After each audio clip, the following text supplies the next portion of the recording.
Môre almal. Baie welkom. Almal is hierso.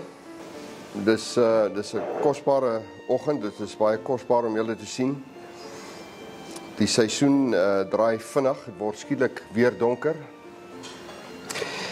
En 'n mens besef dat die lewe gaan vinnig verby en ons moenie ons tyd spandeer in die twak wat neig om ons terug te hou. Kali het hierdie, wel dit kom van Kali af, vals nuus. Hoe reageer ons? Ja, wat is vals nuus? Ek is van mening dat byna alles is vals nuus. Byna alles. Dit of is die goed wat ons lees bevorder 'n bepaalde narratief. Dit is maar net propaganda, of ons daarvan hou en of ons nie daarvan hou nie. Dit is waarskynlik nie 100% korrek nie. Daar kan waarheid in wees, dit kan selfs korrekte beriggewing wees, maar as dit nie die volle storie is nie, is dit vals. Dit kan die korrekte wees, maar dit is nie als nie, en dit maak dit vals. Dit kan uiteraard uit en uit 'n leuen wees, en dit kan van die aard wees dat ons nie weet of dit is of nie is nie. En waarheid buite konteks is ook nie die waarheid nie. En dit is alles wat ons lees, moet ons met 'n knippie sout vat. Alles. Behalwe wat in die woord van God staan. Dit moet ons krities beoordeel, nie omdat ons dit moet bevraagteken nie, maar sodat ons dit reg kan verstaan. Hier's baie nuus oor Suid-Afrika wat die rondte doen. En daar's baie slegte nuus oor Suid-Afrika. En die slegte nuus oor Suid-Afrika is nie noodwendig vals nuus nie. Dit gaan nie goed nie. Ek sien gister 'n artikel eergister van die eienaar, die Afrika hoof van Ford wat sê hulle weet nie of dit meer die moeite werd is om in Suid-Afrika besigheid te doen nie. Die oorhoofse klimaat is ongunstig. Die infrastruktuur verval. Nou niks wat hy hier sê is vir ons vreemd nie. Verval, Transnet wat hulle gebruik spore en spoorweë, hawens is regtig 'n gemors. Padvervoer koste is hoog, die pad self, die paaie netwerk verval, dan is daar load shedding. Nou as hy die probleem het, Ford wat hier in Silverton vervaardig word, dan het BMW waarskynlik dieselfde probleem wat in Rossville vervaardig word, en Mercedes-Benz en Volkswagen daar in Oos-London se wêreld. En Ford alleen finaliseer tussen 640 en 660 Rangers elke dag. Ek dink vir kwaliteit sou hulle minder Toyota slag gemaak het, maar dit is nou wat dit sê. En daar in 65% van daai goed moet hawens toe om uitgevoer te word. So kan jy hulle dink as Ford sê hulle onttrek uit die land uit en dan BMW en Volkswagen en Mercedes-Benz. Maar dis 'n realiteit wat ons in die gesig staar. Dit gaan nie goed nie. So as ons sê die nuus is sleg, dan is dit eintlik sleg. En dis nie wat ons lees nie, dis wat ons self beleef. Terselfdertyd sit ons hierso en ons 99% van die wêreld sou wat wou gee om in ons posisie te wees vanmôre. As ek sê 99%, dan kan 'n ou vir my sê nee, dis seker daarom 95%. Maar dit plaas ons nog in die top bracket, maar dit is uit hierdie hoek wat ons bekommerd is, dat dit wat ons kosbaar ag in gedrang kan kom. Dit is mos waaroor ons bekommerd is, ons beleggings, ons goud, ons huise, kar of karre, plase en die klasse van goed. Dit kan in gedrang kom. So, die nuus oor Suid-Afrika, en ek gaan 'n bietjie daarop fokus, is nie goed nie. En dis nie noodwendig vals dat dit nie goed is nie, maar dis vals in die sin dat dit ons sodanig daaraan kan blootstel dat ons die goed wat gebeur begin miskyk. Die donkerheid rondom hierdie ding oordonder ons so dat ons glad nie meer die goed om ons, wat goed is rondom ons waarneem nie, want goeie nuus is ook nie nuus nie. Ons gaan tog nie, want baie van ons gaan tog nou nie begin straal op social media of publikasies om goeie goed te lees nie. Ons is eintlik verslaaf aan slegte nuus. Mense wonder hoekom dit is, maar dit is so. En dan is daar 'n ander deel van die nuus wat dit nie waar maak nie. Die slegte nuus is as sulks waar, maar die probleem is, dis nie die hele storie. As jy oor die ANC praat en jy praat goed van hulle, dan is dit vals, want dit kan nie goed wees nie. Daar is net mooi niks wat hulle reg kry of reg doen nie, niks nie. So dis reg, maar dit is nie die volle waarheid nie. En die volle waarheid lê nie in daai domein waar die media daaroor kan praat nie of wil praat nie. Wel, dis dan nie nuus nie. En ek wil met daai deel vanmôre wat nie die nuus haal nie. En wat ons nie van 'n joernalis kan verwag om te rapporteer nie. Dis die deel wat sê dat die Here is in volkome beheer. En dan die vraag, die onderwerp van vanmôre, vals nuus, hoe reageer ek? Dit sluit daarbey aan. Dis die ander deel wat ek van praat. God is volkome in beheer. So wat gaan ek nou doen? Met dit in gedagte, wat gaan ek maak? Wetende dat hy in beheer is. Daar staan in Amos 3 vers 6, dat daar sal 'n onheil oor 'n stad plaasvind. En God het dit nie bewerk nie. So die vraag is dan nou, alles wat sleg is, het hy dit bewerk. Wel, ek dink nie, ek weet, God gaan sit nie en bewerk sleg nie. Dit los hy aan die duiwel oor, maar hy het hom die mag gegee en hy laat hom toe. Hy gee vir hom daai ruimte. Hy sê, jy gaan voort. My kinders kan besluit hoe hulle hierop reageer en hulle het genoeg leiding in my woord. Hy los die duiwel en dis eintlik tot ons beswil. Ons lees dit in die storie van Job, jy lees dit reg deur die Bybel, wat in Israel se geval die Here Israel se vyande teen Israel oprig. Hy laat dit toe. So wat gaan ons nou maak? So die goed wat ons sien en waaroor ons murmureer, moet ons sê, maar die Here het 'n hand in die ding. 'n Hand? Wel, as my kind oor die straat hardloop voor 'n kar in en my buurman sien dit en hy doen niks daaraan nie, dan gaan ek hom aandadig hou daarvoor. Ek gaan vir hom sê, jou skuld, jy het dit gesien gebeur, jy het niks gedoen nie. God sien dit gebeur en skynbaar doen hy niks daaraan nie. Iemand vra vir my daar, wat sê ek oor die politiek in Suid-Afrika, en ek sê, wat moet ek nou sê? Dis regtig deur mekaar. Gister het met iemand gesels en ek het gesê, die staat verval, die staat kan nie meer, en die masjien brand vas. Hy kan nie meer funksioneer nie. Stuk vir stuk hou die ding op opereer, en dit gaan erger word. En dit is nie slegte nuus nie, ek dink, ek kan dit amper as 'n feit stel. So, wat gaan ons maak? Die eerste punt wat ek hier wil maak is dat God is 'n jaloerse God. Hy stel baie meer belang in jou hart as in jou welvaart, jou besittings, jou eiendomme, jou sekuriteit en jou mediese fonds en jou gym lidmaatskap. Hy het eintlik nie 'n saak daarmee. Hierdie stukkie wat ons op hierdie aarde het, is vlietend hier. Hy's eintlik met die ewigheid besig. Ek wil julle persoonlik sê dat ek het in my lewe baie bekommerd begin word, en ek sê dit vir my kinders, dat wat maak 'n mens met welvaart? Wat maak 'n mens met welvaart dat dit nie jou vernietig nie? 'n Gevaarlike ding. En nou begin ek worry dat die welvaart sommer vanaf van my weggeneem word. Dit gaan nog sien nie vandag gebeur nie. God is 'n jaloerse God. Hy is op soek na jou hart. En as hy hierdie cage met al hierdie goed in, jou besittings en jou mediese fonds en jou Sanlampolis rattel, dan is dit omdat hy 'n jaloerse God is. Die Here wil hê dat ons hom moet ag as die bron van alles. En ons in 'n westerse wêreld met ons oorvloed het begin staat maak op al hierdie goeders wat baie twyfelagtig is, baie nietig is. En ou kan jou goed so versprei, jou beleggings so versprei en jou sekuriteite so versprei Dat jy sê, maar dis ook mos die advies, moet nou nie al jou eiers in een mandjie gooi nie, sprei die goeders, en dan is daar baie maniere om dit te doen, en jy kry goeie advies. En dan dink jy, nou is ek veilig.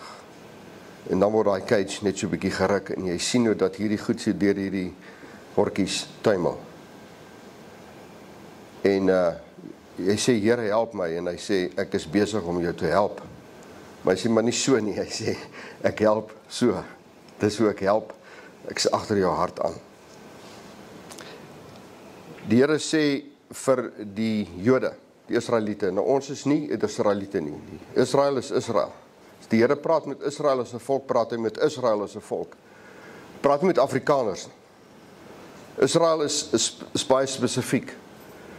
Maar as hy met Israel praat en die beloftes aan Israel, wat sy verhouding met Israel illustreer, dan praat hy met ons as individue wat wil daarby skaar. Hy sê vir Israel, ek is die Here wat jou uit Egipte land uitgelei het. Maak jou mond wyd oop dat ek dit kan vul. Die Here vat Israel uit slawerny, Egipte, waar hulle kos voorsien was. Daar was 3 etes 'n dag. En ek glo hulle het seker oordentlike slaapplek gehad, maar hulle was slawe. In die model van Egipte en Babylon is jy 'n slaaf. Wanneer geld jou sekuriteit word en al die goed wat met geld gepaard gaan, as die dag as daai goed jou sekuriteit word, is jy 'n slaaf en jy sal maak wat daai goed dikteer. So die Here sê, ek het jou uitgevat uit slawerny uit, en hy het hulle deur die see gelei en het deur die woestyn gelei, in benoude oomblikke. Hy sê, ek is die Here wat jou uit daai slawerny uitgelei het. En dan sê hy, maak jou mond wyd oop, is in Psalm 81. Maak jou mond wyd oop, dat ek dit kan vul. Stel 'n groot verwagting in wat ek vir jou kan doen. En ek wil nou nie vanmôre insinueer dat terwyl al hierdie goed in onderdruk is, dat die Here vir ons ander goeders gaan gee nie. As my Ferrari nou onderdruk is, dan gaan hy my bless met 'n Lamborghini. Ek is nie op daai bladsy nie. Hy sal vir jou 'n rytuig voorsien, of jou buurman gaan jou werk toe ry, maar soos hy wil. Maak jou mond wyd oop dat ek kan vul, is 'n baie groter blessing as hierdie goeders wat ons sekuriteit noem. Die sekuriteit, die Sanlam-polis is vals nuus. Dit is nie sekuriteit nie. Wel, dit is sommer vanuit 'n beleggingshoek ook nie nuus nie. Jy neem hom ons uit as jy 16 het en op 66 is hom terug net so groot. Ons het 'n kopskuif nodig. Ons het 'n volkomme kopskuif nodig. Ons moet nie meer hier kyk nie, maar hier kyk. Opkyk. Ons verlossing kom van daar af, nie van hier af nie. En die Here is besig om dit aan ons tuis te bring. Ons moet 'n kopskuif maak, maar hier is die goeie nuus en die slegte nuus. Jy kan nie self 'n kopskuif maak nie. Daai kopskuif is die werk van die Heilige Gees. Die Here kan dit vir jou doen, jy kan dit nie self doen nie. Ek gaan vandag anders te fokus. If you trap in hierdie model, kan jy die Here vra om jou uit hierdie model uit te verlos. Dat hierdie goed nie meer vir jou belangrik is nie. Net hy kan dit doen. Dis nie, 'n psigiater gaan jou nie help nie, en sielkundige ook nie. Ek gaan vir jou mooi goedjies gee, maar presies 5 minute tussen sy spreekkamer en jou kar gaan jy dit vergeet. So, wat gaan ons nou doen? Wat sê die Here oor die situasie waarin ons is? En alle situasies reg oor die wêreld waar mense genadiglik verlos word van die goed wat ons so belangrik ag. Nou, ek is nie bly dat al hierdie goed onderdruk is nie. Ek is nie bly daaroor nie. Ek is diep binne my amper bly, want die bekommernis word nou minder. Ek begin die goed in perspektief sien. So die Here sê in Jesaja 45, ek sal voor jou uitgaan, ek sal hoogtes gelyk maak, berge sal ek gelyk maak. Koperdeure sal ek verbreek en ystergrendels stukkend slaan. Hoe sad sal dit wees as ons eendag terugkyk na hierdie stuk en ons sê, ons het geskrik oor die goed wat die ANC en die ouens links van hulle aan ons wil doen, tans doen, wil doen. Ons het geskrik daarvoor en hierdie nie ernstig opgeneem nie. En omdat ons geskrik het, het ons arms lam geword, het ons bang geword, en as jy bang is, word jy lam. Jy is verlam. Ons het ons lewe in niks begin spandeer, in vorme van vermaak, omdat ons bang geword het ons tyd begin verdryf met sinnelose goedjies, want ons het bang geword. Die Here sê, ek maak berge gelyk. Psalm 97, dink ek, 97 sê, dat berge smelt weg voor die aangesig van die Here. Jy loop deur 'n berg. Jy loop deur 'n berg, as jy aanhou loop. Hy is voor jou en dan later vind jy, hy's agter jou. Vir die vleeslike oog staan die berg presies waar hy was. Jy is net deur hom. Ek sal hoogtes of berge gelyk maak, ek sal koperdeure verbreek en ek sal ystergrendels stukken slaan. En as ons kyk na die wetgewing wat plaasvind, wat op ons hier gemik is dit ooglopend skrikwekkend. Hoe dat elke deur toegemaak word. Die Here sê, ystergrendels sal ek verbreek. Die Here sê, hierdie is nie jou uitkoms nie. Vers 3 van 45 sê, Jesaja 45, ek sal jou die skatte wys wat in die donkerheid is, die verborge rykdomme, sodat jy kan weet dat ek die Here is wat jou by jou naam roep, die God van Israel. Nou as jy dit vergelyk met wat ons medelandsgenote van hulle, die klein groepie, hulle besig hou met deals oor aardse rykdomme, minerale, grondstowwe. Al die deals rondom BE byvoorbeeld, die kontakte wat ouens met mekaar maak en die deals wat hulle doen en die land leegsteel.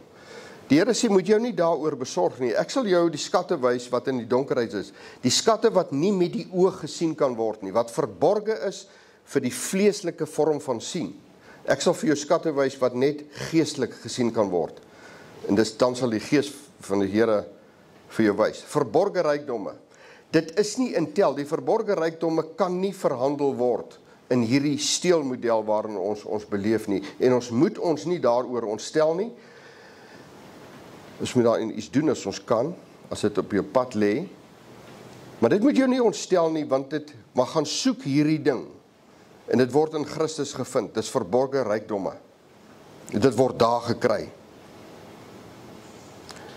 Dis tyd dat ons die Here ernstig opneem, as hy sê in Jesaja 60, want kyk, duisternis sal die aarde oordek en donkerheid die volke, en ons leef in 'n tyd, as jy wêreldgebeure dophou soos dit nou is, dan besef jy die wêreld is regterlik in chaos, en dit is baie moeilik om dit te interpreteer. Dit is vals nuus, dit is nuus, dis waar, maar is nie als nie.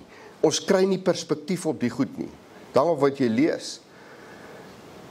En dit wat jy lees is nie perspektief nie, want dit is nie die volle storie nie. Maar die wêreld is in chaos. So, moenie dat hierdie goed jou ontstel nie. Hoekom nie? Die wêreld is in duisternis, donkerheid oordek die volke, maar oor jou sal die Here opgaan en sy heerlikheid sal oor jou skyn. Die Here sal oor jou opgaan en sy heerlikheid sal oor jou skyn. En dan vra jy maar, wie's die jou? Sluit dit my in, vra jy. En ek vra dit. Die Here sê in 2 Kronieke 16, want die Here se oë deurloop die ganse aarde om die kragtig te steun wie se hart ten volle op hom gerig is. So it's your choice. Wil jy ingesluit word of wil jy nie ingesluit word nie? Dis jou keuse. Jy kan sê, Here, ek wil hierby ingesluit word. Hierdie ander model is besig om te pletter te loop. Ek wil hierby ingesluit word. Wel, gaan soek die Here. Laat jy die een wees waarvan die skrywer in 2 Kronieke skryf, die Here, die se oë kyk deur die aarde en hy sien die een wie se hart onverdeeld op hom gerig is. En die Here sê, ek gaan hom ondersteun. En sy ondersteuning beteken ook dat hy jou gal werk, soos wat jy jou kind se gal werk. En hy werk jou gal, hy los jou nie. Die Here sê iewers in Psalm dat hy vir mense wat welvaart gesoek het, hy sê ek het vir hulle gegee wat hulle gevra het, maar in hulle siel 'n maarte gestuur. As jy wil ryk word, as dit die oogmerk van jou lewe is, daar's baie maniere om dit te word. Jy kan van bankroof gaan tot BE deals doen met ouens, jou siel verkoop, there are many ways. Ek het hulle gegee wat hulle gevra het, maar in hulle siel 'n maarte gestuur. So, jy gaan bepaal jou, jy sê ek wil die een wees, wat hom by God staar en ek gaan hom soek in sy woord met my hele hart, dan sê hy, ek sal jou raak sien, en ek sal jou beloon, en ek sal ook jou gal werk, as dit nodig is, want jy is vir my belangrik, en ek is 'n jaloerse God. So, God is in beheer, wat gaan ek doen? Wat gaan ek nou doen? As 'n pragtige storie in 2 Kronieke 20, julle moet dit gerus gaan lees, 2 Kronieke 20. Israel is in groot moeilikheid, hy is omsingel. Dis Israel van toe.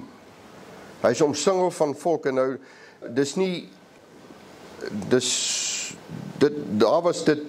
2 bulte van hier af, ander kant die rivier, dis onmiddellik, en as jy 'n veldslag verloor is, gaan dit gepaard met byna uitwissing, ouens maak mekaar dood. En hulle roep die Here aan, dit is dringend, dit is nou, hulle roep die Here aan, en iemand staan op in die vergadering en hy sê, wees nie verskrik vanweë hierdie groot menigte nie, want die stryd is nie julle saak nie, maar die saak van God. En dan sê hy die ding, en dit is waarom ek kom, wat gaan ons nou doen met al die nuus, hierdie slegte nuus? Hierdie slegte nuus oor ons, oor die land. Dan sê die Here vir daai ouens daar, trek môre teen hulle af. In daai geval het die Here gesê om te gaan veg, maar hy sê in daai geval, maar lees dit self, dit is in daai bepaalde konteks, julle moet soontoe gaan, julle moet julle plekke inneem, en dan moet julle nie veg nie. Ek gaan die veg doen. Maar wat sê die Here vir ons? Vers 17 van 2 Kronieke 20, staan gereed, bly staan, en aanskou die redding van die Here. Staan gereed, bly staan, en aanskou die redding van die Here. 'n pragtige iets wat, soos ek deur die Bybel lees, kom ek hierdie week daarby uit, is in Johannes 14 vers 31. Jesus is op die laaste oomblik, hy is op pad Jerusalem toe, hy gaan gekruisig word, hy weet dit. Dis die doel wat hy op aarde is. Hy het herhaaldelik vir sy disippels gesê, die doel wat ek op aarde is om te gaan sterf. Hulle het dit nie verstaan nie. So, hy loop met hulle 'n pad, en hy verduidelik hierdie hele, hy verduidelik die evangelie vir hulle, en toe stop hy op 'n punt, op die laaste vers in Johannes 14, hy sê, staan op, laat ons hiervandaan vertrek, na die plek toe waar ek moet gaan, daar gaan ek gekruisig word, om julle siele te koop, julle lewens te koop, hulle het nie verstaan nie. Arise, let us depart from here. Nou, as ons nou van hier weg gaan, wat gaan ons doen? Met hierdie gemors wat ons aanskou. Ons gaan ons plek inneem vandag. Staan gereed, bly staan en aanskou die redding van die Here. Gaan heen, gaan doen die ding wat die Here vandag op jou pad lê. Dit beteken nie gaan koop nog 'n vuurwapen, gaan vir selfverdedigingslesse, vat vuurwapenlesse, maak die heining hoër, sit die elektrisiteit by en kry vir jou alarm nie. Dis nie wat hy van praat nie. Gaan heen, gaan staan die plek vol wat jy vandag voor geroep is, daai plek, presies dit, want jy kan tog nie na 'n ander plek toe gaan nie. Jy gaan aangekla word vir betreding. Jy kan net gaan waar jy vandag voor geroep is, en dan gaan staan jy daadwerklik daai plek vol. En jy gaan bewys jouself getrou in die gerinste, sodat die Here jou oor meer kan aanstel. En wat gaan dit aan die land doen? That's not your business. That's not your business. Jy hoef nie daarvan te lees nie. Of jy dit weet, of nie weet nie. Nou, my job is om bietjie daaroor te lees. Ek kan nie so stupid klink, as ek moet so bietjie daaroor lees. Maar as jy dan daaroor moet lees, moenie laat dit jou gevange neem nie. Dit is nie jou besigheid nie. God is in beheer. Die probleem is met al hierdie goed in jou kop, wat negatief is, kry jy nie meer die plek waar jy moet volgestaan nie. Jou hande, jou arms is verlam, jou brein is gekontamineerd. Die kwaliteit van wat jy doen is gekontamineer, want jy is bang. Waarvoor is jy bang? Wel, ek is bang want ek glo nie in die Here nie. Kom ons sê dit dan. Wel, dis verkeerd. Jy moet ophou om dit te doen. Jy moet jou plek gaan volstaan vandag. Dit is wanneer jy hier uitstap. Dan gee jy hierdie deel van al hierdie stories vir die Here, want dit is die deel wat hy mee gaan deel. Gaan dit slegter gaan? Waarskynlik. Gaan dit die volgende 20 jaar in Suid-Afrika rof gaan? Waarskynlik. Slegter as nou? Ek dink so. Dit gaan rof raak, dink ek. Daar kan oomblikke van verligting kom, want môre is dalk 'n stukkie nuus van die DA het 'n slim plan om wet uitgedink, of wat ook al. Want dit hou net so vir 'n halfdag. Dit gaan rowwer raak. Ons moet daarmee verlief neem. Die Here is in beheer, hy sien dit, en dis binne hierdie konteks wat hy jou roep om vandag jou plek te gaan volstaan. Ek dank julle. Kali. Ja, maar daarvoor, ek moet net eers vir Gerard afsit, voor ek myself kan aansit. 'n gesprek wat elke week in ons huis uitspeel is hierdie laaste week voor hierdie oggend. Dan sê ek vir Olga, wie het hierdie onderwerp uitgedink? Ek het dit al hier gesê. En dan 9 uit 10 keer is dit Gerard, want dit is 'n moeilike onderwerp en jy weet nie wat om daaroor te sê nie. Toe herinner sy my, nee, ek het blykbaar ook 'n aandeel gehad in hierdie keer se onderwerp. Toe verander ek my houding en ek sê, wel, in daai geval is dit 'n no-brainer. En raai dit is toe nie 'n no-brainer nie. Hierdie is toe nie so eenvoudig nie. En Gerard het eintlik geïmpliseer. Toe hy gesê het, maar ons verstaan nie heeltemal hoekom dit so is, dat die vals nuus inderdaad die voorkeur kry nie. En as ons dit net kan verstaan, kan ons dalk iets ontsluit. En ek het toe letterlik nou op dit gefokus. Jy weet, hoe moet ek dit verstaan?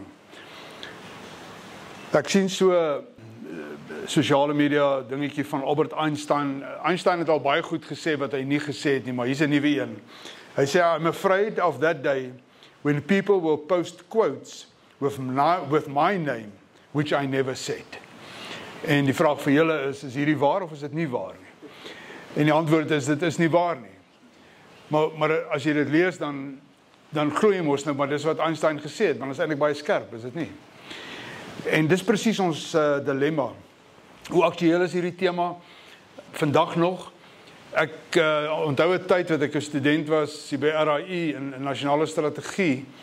En ons het daai tyd klas gekry by 'n professor, afgetrede luitenant-generaal van die weermag, Hein de Tooy. En hy was een van die skerpste akademici en generaals wat ek geken het. Hy was hoof van staf inligting in die leer. En 'n fenominale dosent. Ons het baie Saterdagoggend by sy huis gesit, soos hier, om 'n kampvuur in Kaggel. En dan het ons klas gekry in sy huis, by die vuur. Maar in hierdie gesprek rondom inligting, teeninligting, spionasie, waninligting, disinformasie, toe maak hy een oggend so heel aan die begin, so skalkse opmerkingkie. Hy sê, the second oldest profession in the world, hierdie ene, disinformasie, the second oldest profession in the world, with even more worst moral values than the first. En hy los dit net daar. En as ek iets uit dit kan uithaal vir hier, dan wil ek sê dat dit wat ons mee worstel, is nie nuut nie. Dit was daar van die begin af. Dit was net anders. En vandag is dit na alle waarskynlikheid net 1000 maal erger. Gegee tegnologie en ons vermoë om informasie baie vinnig te versprei. So ons ellende is verskriklik groot in 'n sekere sin. As dit nie werk nie, as dit teen ons werk, as dit nie uitspeel soos wat dit moet nie. En hou maar in gedagte, jy weet, daar's misinformasie. Dis wanneer ek iets vat wat vals is, maar ek het nie kwade bedoelings nie. Daar's disinformasie. Dis wanneer ek iets vat wat vals is, maar ek gebruik dit verkeerd. Ek wend dit aan met 'n sekondêre slegte doel. Ek probeer seermaak, ek probeer intimideer. En dan natuurlik waninligting. is wanneer ek vat wat reg is, waar is, en ek gebruik dit aan ook om iemand of iets te na te kom. En hierdie 3 kragte speel lekker in mekaar in. Soveel so, dat die Wêreldekonomiese Forum, einde laas jaar, 2024, toe hulle strategie skryf vir die planeet Aarde vorentoe, in die jaar wat kom, hierdie jaar, wat is ons grootste risiko op die planeet? Ek weet nie of julle weet wat dit is nie. Maar kom ek lees dit vir julle. Die grootste risiko op hierdie planeet, misinformation and disinformation is the most severe short-term risk the world faces. Punt. Hierdie onderwerp is die grootste risiko, sê die Wêreldekonomiese Forum, vir planeet Aarde. Is die gebruik of die misbruik of die verbruik, as jy wil, van informasie of inligting wat gemanipuleer word. Die grootste. En nou sal jy dalk vir my sê, ja, maar Callie, ons leef nou in die tye van kunsmatige intelligensie, so in alle waarskynlikheid gaan dit ons deurtrek. As jy nie weet, jy weet wat is waar nie, en jy stoei om uit te figure wat's reg, dan gaan jy net na AI toe, en dan het jy in alle waarskynlikheid die waarheid. Right? So, die tweede ding wat die forum gesê het is, AI is amplifying manipulated and distorted information that could destabilize societies. En dan sê hulle, the report reveals interconnected risks flowing from the misuse of AI.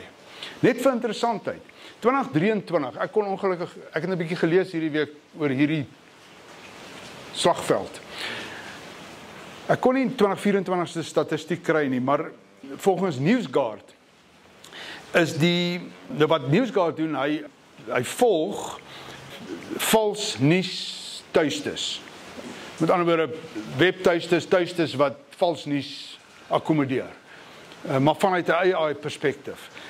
En die getal AI nuusbronne wat vals is, het vertiendubbel in 2023. In 2024 is dit eksponensieel. Met ander woorde, selfs binne die konteks van die oënskynlike lekker van AI wat veronderstel is om ons te help om vinnig by goeie antwoorde uit te kom, is daar baie meer vals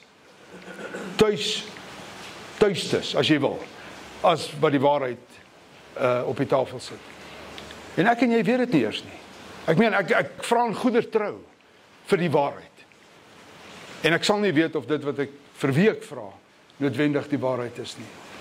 So, ek sê hierdie goed sommer so in die begin, net om 'n punt te maak. Daar's 'n tegniese instituut, Massachusetts Institute for Technology, hulle soos Harvard. In sekere dissiplines is hulle beter as Harvard. Hulle navorsing het gesê, baie eenvoudig, vals nuus versprei 10 keer vinniger as die waarheid. Punt. So die kwessie is nie meer net, is dit waar of nie waar nie. Die punt is dat vals nuus kry 'n lewe van sy eie, en dit gebeur baie vinniger. Ek weet nie of julle onthou, in 2023 was daar 'n duikvaartuig wat mense afgevat het na die Titanic toe, om onder die water te gaan kyk hoe lyk dit. Toe het dit skeef geloop, en die hele ding het misluk, en die mense is toe nou dood. 5 mense binne in die vaartuig, as ek reg onthou. En 'n paar dae later is daar 'n TikTok video van die vaartuig wat onder die water is, en mense wat skreeu. En dis daai rukkie net voor hulle dood is. En daai materiaal, audio en beeld, kry vinnige lewe van sy eie, TikTok. En binne daar is daar 5 miljoen mense wat dit sien. Verskriklik, is dit nie?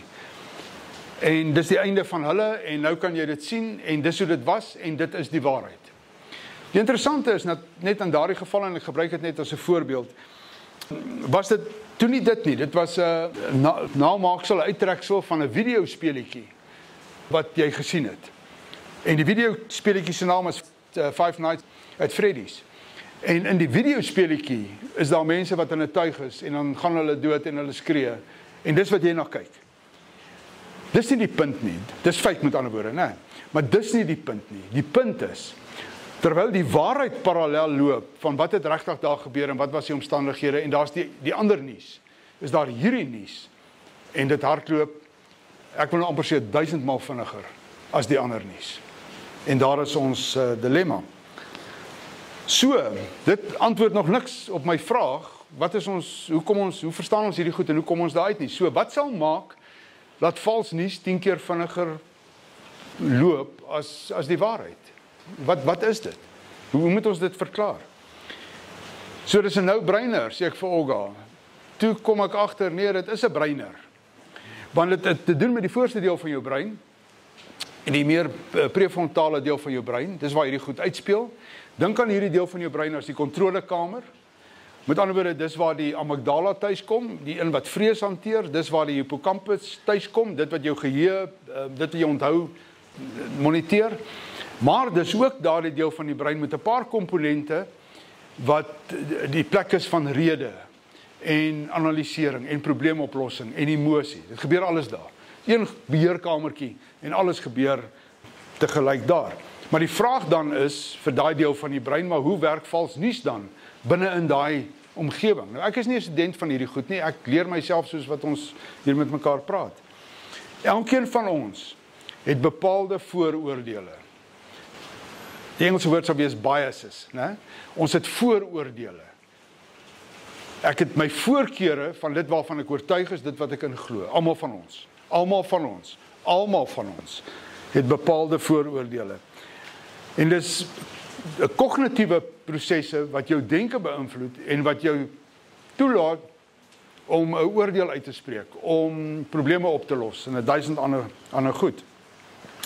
Die interessante is dat in hierdie vooroordele is daar een spesifieke vooroordeel. In Engels sal dit wees confirmation biases. Met ander woorde, bevestigde vooroordele. Vooroordele wat jy kan bevestig waarvan jy oortuig is. Dis nou in my taal gesê. Presies dit. Jy het dit. En jou brein doen dit vir jou. Outomaties op autopilot. Maar wat is dit?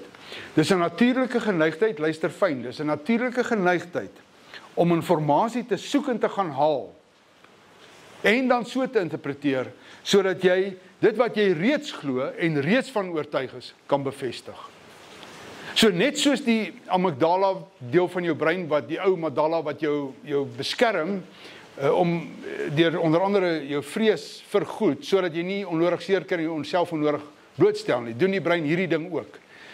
Die brein wil graag hê dat jy die voordeel moet hê, om iets wat jy reeds van oortuig is, te versterk, en dan het hy die vermoë om daai inligting te gaan haal en te soek. As jy op sosiale media, as jy scan vir die waarheid, as jy scan, dan gaan jy scan vir dit waarvan jy hou, dit wat naby is aan jou oortuiging, dit waarvan jy reeds oortuig is. Jy gaan nie noodwendig die ander ding doen nie. Maar die ander ding is na alle waarskynlikheid dalk die waarheid. Maar jy gaan nie so doen nie. En die brein doen dit outomaties, jy weet nie eers dat dit gebeur nie. Met ander woorde, dit gee voorkeur aan inligting wat jy reeds glo. Punt. Moenie dit probeer beklei nie, moenie dit probeer ingewikkeld maak as wat dit is nie. Jou brein doen dit outomaties. En interessant, jy voel veilig daar. Jy voel verskans daar. Daar's 'n emosionele komponent tot dit. Dis amper soos om deel te wees van 'n clan, waar jy voel veilig by die clan, want die clan is soos jy. En dis iets van daai ervaring wat jy ervaar. Met ander woorde, ek en jy miskien regte inligting. En dit staan teenoor dit wat werklik is. Scary. Saam met dit is natuurlik ook die proses van selfmisleiding. Ek het al daaroor iets gesê. So daai proses in jou denke waar jy goed rasionaliseer en jy kan in jouself verduidelik hoekom jy glo wat jy glo. En jy kan nie verstaan hoekom ander mense nie glo wat jy glo nie. Dit is 'n baie natuurlike proses. Die amper se donker kant van dit is, dit versterk dit wat jy reeds van oortuig is. Net aan mekaar. Maak dit net nog meer oortuigend. So as ons hier sit en ons verteenwoordig, die helfte van ons die demokrate in Amerika en die ander helfte die republikeine, dan gaan dit wat jy van reeds oortuig is, gaan domineer. Maak nie saak wat ek sê nie.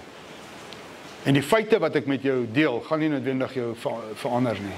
En daar's 'n verduideliking vir dit. Mens kan dit verstaan. So,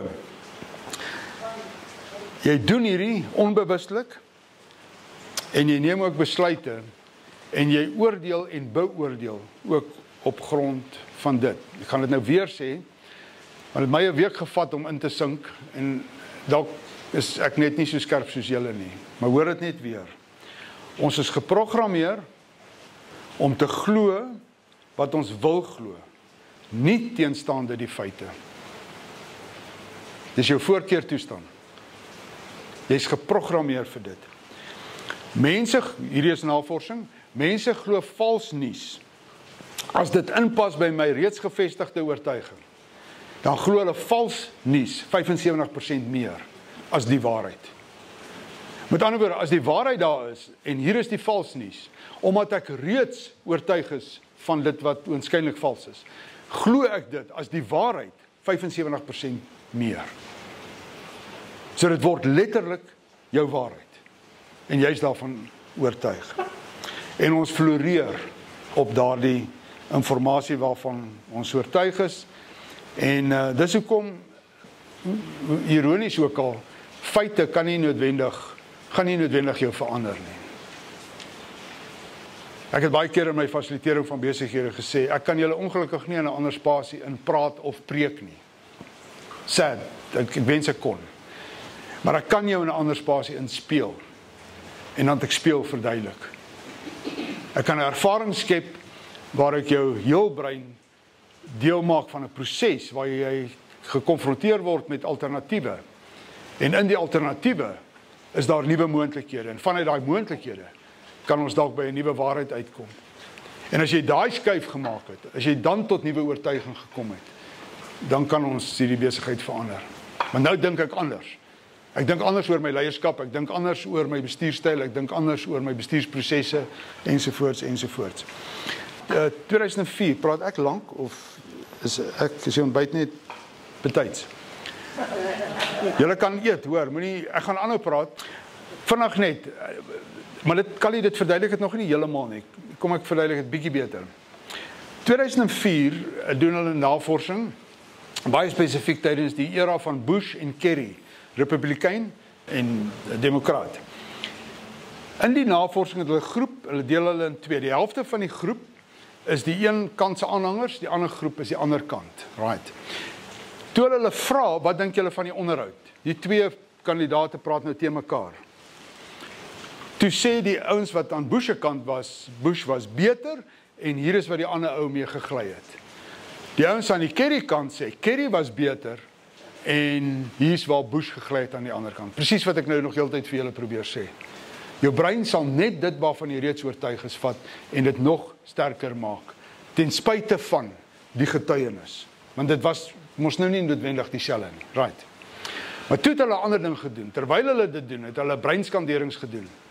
Van die ouens wat met wie hulle die toets gedoen het. So hulle het hulle brein geskandeer. En toe het hulle gesien dat in die voordeel van jou brein is daar wat genoem word die dorsolaterale prefrontale deel. Dis die, kom ons noem dit, dis die deel wat verantwoordelik is vir jou denke, net agter jou oogkas. Verantwoordelik vir jou denke, moraliteit, morele besluite, die moeilike goed. Daai deel van die brein was in beide groepe, luister na my woorde, beide groepe onaktief. Sowel hulle heeltemal verskillend sien, was daai deel van die brein onaktief. Hy gaan in slaap. Hy gaan in rus. Terwyl die ander deel van dit, die orbitofrontale cortex, was aktief. En daai, amper sê ek daai tannie, ek kan nie meer vandag so praat nie, maar daai tannie hardloop. En sy kry bietjie ekstra dopamien, met ander woorde daai hormoon wat jou laat lekker voel ook. En sy is baie vinniger en baie skerper as die ou oomie wat daar op die stoep so sit en sy pyp rook. En in beide gevalle was daai deel van die brein aktief, terwyl die deel wat verantwoordelik was vir die meer feitelike, rasionele deel van die brein het letterlik in rus gewees. So dit maak nie saak aan watter kant van die draad jy sit op die ou ende nie. Almal van ons se breins werk dieselfde manier. Jou brein gaan jou beskerm van dit waarvan jy reeds oortuig is, maar hier's die ander interessantheid. As jy dan nie 'n manier kan kry om hierdie dorsolaterale prekonteks deel van jou brein te aktiveer nie. Dan is jy mos nou eintlik al van die moeilikheid, is dit nie? Hoekom? Want die informasie, die disinformasie, die waninformasie kom op jou aangespoel, soos golwe, oor mekaar. En om baie eerlik met julle te wees, jy kan dit nie verander nie. Ons is in groot moeilikheid. Daai Wêreldekonomiese Forum is reg. Hier is die grootste gemors op hierdie planeet is op pad, as gevolg van wat ek nou net vir julle probeer sê het. Want almal van ons of hulle sal dit dan uitbuit tot my voordeel. In 'n argument, in 'n jy weet, ons kan 'n saak uitmaak. Ons sal dit uitbuit tot ons voordeel. So, die orbitofrontale korteks is vinniger. En ek het lank moes lees voor ek dit raak gelees het in die navorsing. Dis vinniger, is net vinniger. Die emosiekant van die brein, as die ander kant wat te doen het met rede. Nou, moenie emosie en rede oorvereenvoudig, as ek het so sê nie. Dis 'n woord, dis 'n versamelwoord van 'n klomp goed, wat in daai deel van die brein gebeur. Dit is eintlik fenomenaal om te dink, dat dit so geïntegreerd werk, en dis een geheel wat werk, né? Ek laat dit nou klink asof dit verskillende goed is. So Callie, hoe kom ons hier uit? Hoe kan ons iets hiermee maak? Die punt is, vir meeste mense, dis amper asof hulle sosiale status versterk word, as ek weet ek is nie alleen nie, as ander ouens wat soos ek voel of dink, en is lekker om te weet, hier's 'n klomp van julle wat pro my standpunt is, en is lekker om in daai geselskap te wees. En wanneer ek daar is, dan voel ek veilig, en ek voel ook gemotiveerd, en ek voel sterk. En dit gebeur net outomaties, dit gebeur outomaties. Hoe kom jy hieruit? Hoe kom jy hieruit? Jy kan nie, maar hier's miskien is hier iets. Een, erken net, of weet net, dat dit so is. Dis nogal belangrik. Weet net, dat ten spyte van wat jy glo, van al die nuus wat daar buite is dit nie noodwendig die waarheid nie. Dis jou voorkeur, en jy sal aanhou om dit nog sterker te maak, totdat daar iets gebeur, right? Dis hoe dit is. So dis die eerste stap. Nou as jy my kon volg tot hiertoe, dan het jy daai boksie nou getik. Jy verstaan nou dat dit so werk. Nommer 2 is oorweeg of erken dat jy dalk verkeerd kan wees. Oorweeg en besef net, daar is dalk ook 'n ander deel van die waarheid. En daar's dalk 'n ander moontlikheid. En dit kan dalk anders wees. Wees net oop. Wees net 'n oop gemoed in hierdie tyd van soveel onsekerheid en soveel turbulensie en amper 'n gevoel van magteloosheid. Maak jouself net bietjie oop. Nommer 3, dis die akademiese antwoord hierdie. Nommer 3, doen jou navorsing. En dan is daar 'n lys van goed wat jy kan doen as jy goed wil navors. So hier kom 'n Facebook post, jy is nie seker of dit waar of onwaar is nie. Hier is wat die akademici sê jy dan doen. 1, evalueer die bron. Nou ons luister nou fyn wat ek nou vir julle sê. Jy gaan dit nie doen wat ek nou sê nie. Dis ons dilemma. As jy tyd gehad het, en as dit een stukkie waninformasie was wat op jou afkom, 2000 jaar gelede, dan het jy dit anders gedoen. Maar vandag kom hierdie goed so op jou afgerol, en jou brein is heeltyd besig met daai skanderingsproses om te soek vir goed wat jou laat nog meer glo wat jy glo, né? En in daai proses moet jy nou nog loop navorsing doen ook. Na wat toe? Na die bron toe. Met ander woorde, wie sê dit? Die tweede ding wat jy doen is jy lees ander kant die opskrif. Julle het al almal Facebook posts oopgemaak, dan staan daar iets, YouTube, ek sien dit baie op YouTube. Dan staan daar iets, dan sê ek moet hierdie ding kyk, want hierdie ou sê, hierdie ou, Elon Musk, het hier iets gesê wat hierdie is nou, hierdie moet ek hoor, hierdie is 'n groot ding, nee. En dan kyk ek die 5 minute YouTube en dan het dit kom nie uit nie, dis nie daar nie. Met ander woorde, wat in die opskrif staan, en wat jy gemaak dink dit is nie noodwendig. So, jy kan maar weet, dis aangedik, is dit nie? Of nie? Of nie? 3, wie is die outeur? Of auteurs? Wie sê dit? Wie skryf dit? 4, is daar enige ondersteunende bronne? 5, die datum van die publikasie, wanneer gebeur dit? Julle het al almal post gesien, dan is dit iets wat 2 jaar oud is, wat nou weer gedupliseer word, net onder 'n nuwe naam of iets, maar is nie nou se nuus nie, dis ou nuus, né? Dit word gemanipuleer. En nommer 4, een wat ek graag doen, wat ek meer doen, wat ek baie doen, ek vra kenners. As ek onseker is van iets, Callie Roos, jy kan maar my goed, volg my op Facebook as jy wil. Ek post baie min goed op Facebook. Ek sal baie selde 'n ander ou se ding post op my Facebook. Nooit. Want ek verstaan 'n bietjie van hierdie ding. Ek doen dit nie. Dis goeie dissipline. Maar wanneer ek iets wil aanspreek en ek wil iets sê, dan vra ek kenners. Paul sit daar agter, hy verstaan die kerk so goed beter as ek. Ek sal vir Paul vra as dit 'n kerkding is. As dit gaan oor my bloedtoets, sal ek vir Eugene vra. Hy was die baas van bloed in Suid-Afrika. Hy weet meer van bloed as enigiemand anders. As ek arbeidsverhoudinge iets wil weet, dan gaan ek vir Gerard vra. Verstaan jy wat ek doen? Ek vra, ek kry 'n antwoord, ek kry 'n mening en baie vinnig begin ek vir myself. Okay, ek weet ek moes nie vir Gerard genoem het as 'n voorbeeld nie. Wat lag julle nou? Ek sal baie vinnig 'n goeie aanduiding kry van, is ek op die regte spoor? Net is ek op die regte spoor. Maar hier is ons dilemma. Julle het nie tyd vir dit nie. Julle gaan dit nie doen nie. Of nie? Gaan jy nou so begin operate met al hierdie vals nuus? Is dit hoe ons gaan werk? En dan sluit ek af, so terloops, moenie die impak van wat ek nou gesê het op jou persoonlike lewe onderskat nie. Jou hele geloofwaardigheid as mens is op die spel. Maar die hele geloofwaardigheid van 'n samelewing, 'n regering is ook op die spel as gevolg van hierdie goed. En jy gaan dit verloor, of op 'n persoonlike vlak, of ons gaan dit verloor as 'n land, 'n nasie, omdat ons op risiko is.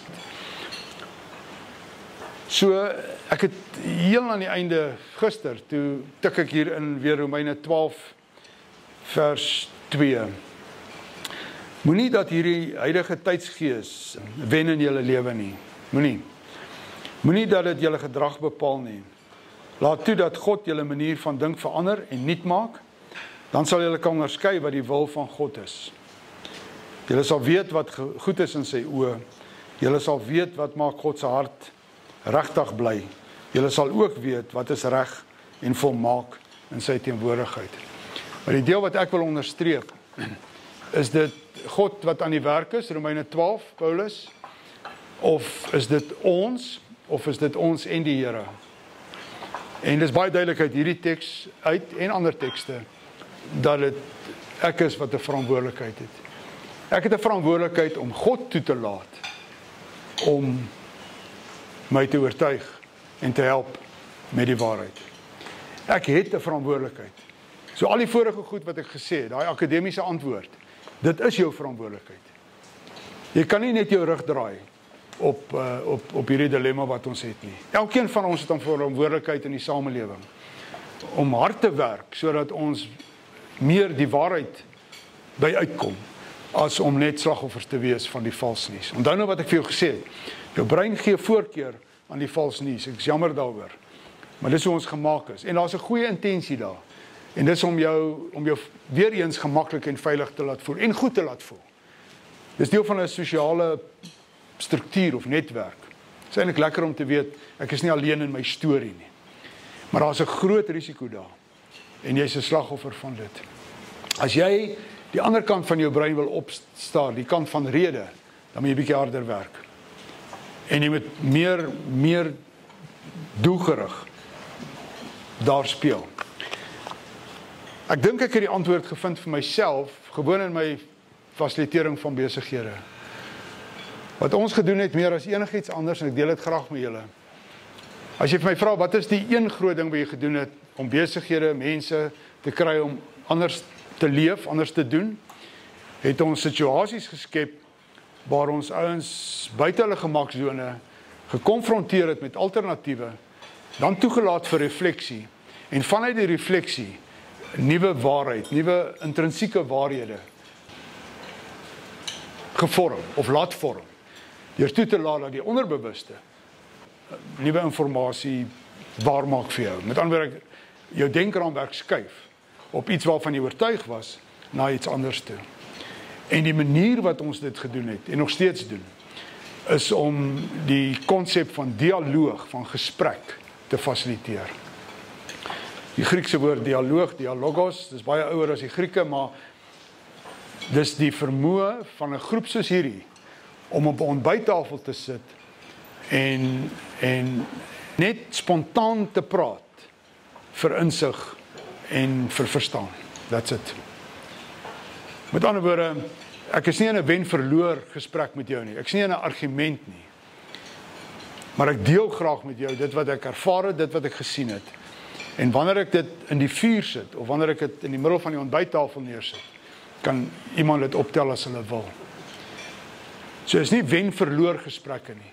Dit is letterlik gesprekke vir nuwe sin en nuwe betekenis. En wanneer daar nuwe betekenis is, nuwe sin, is daar dan mos moontlik 'n skuif van denke en dan 'n nuwe waarheid. En as dit dan die beter plek is om te wees, dan het ons gewen. En dis hoe ons werk. Dis wat ons doen. En ek sou amper sê, dis die mees kragtigste ding wat daar is om te doen.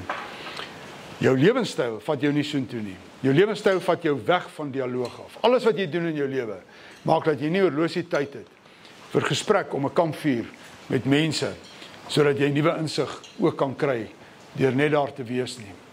Jy hoef nie jou mond oop te maak nie, jy kan partykeer net om 'n vuur sit. En wanneer jy wegstap, weet jy meer van hierdie wêreld. Hoekom? Want jy het geluister. En ons het dit nie meer nie, ons het dit verloor. Ons het dit heeltemal verloor. So as ons nou regtig hierdie planeet wil help verander, moet ons in die Afrika konteks meer vuur maak, en letterlik om die vuur gaan sit, en na mekaar luister. So terloops, en ek sê dit nie tong in die kies nie, dis hoe ons bestuur en unies, georganiseerde arbeid, dis hoe ons hulle fasiliteer. Buite raadsale. Jy sal bitter min in 'n raadsaal regkry. Ek het mos nou klaar vir jou verduidelik hoekom. Ek is reeds oortuig van wat ek oortuig is, jy gaan my nie. Maar as ek jou buite die raadsaal kan kry, rondom 'n vuur, en vanuit 'n ervaring, en dan reflekteer rondom realiteit, dan het jy 'n kans. Vat jy die binnebaan. Ek hoop as jy iets in die gesprek, ek self het baie uit hierdie week se dink uitgehaal. Ek voel bietjie skerper. So ek hoop tussen my en Gerard het jy ook iets gekry vir die tyd waarin ons leef. Geniet die ontbyt en baie dankie dat julle hier is.